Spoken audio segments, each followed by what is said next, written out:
ఈరోజు సింగిరెడ్డి గారి నిరంజన్ రెడ్డి ఆదేశాల మేరకు పాతకోటలో ఇంటింటి ప్రచారం నిర్వహిస్తున్నాం.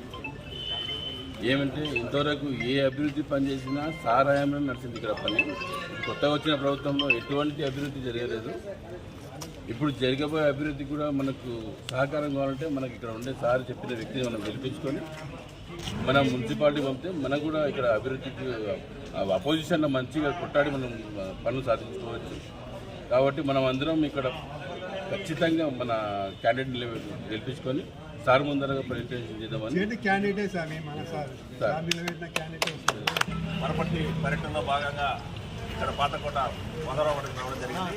ఇక్కడ గతంలో మరి స్థానిక నాయకులు అయినటువంటి కొజ్జన్న గారు, ఖలీలు, జాగీరు, తర్వాత కిషన్ కుమారు మరి వీళ్ళంతా కష్టపడి పెద్ద ఎత్తున ఈ కౌన్సిలర్ను గెలిపించడం జరిగింది. మరి అన్ని కౌన్సిలర్లు వాళ్ళ పార్టీ పెట్టి మరి వేరే పార్టీకి పోవడం జరిగింది. ఇక్కడ మన కౌన్సిలర్ లేనందుకు మొత్తం పార్టీ పెద్దలే ఈ వార్డును చూస్తున్నారు.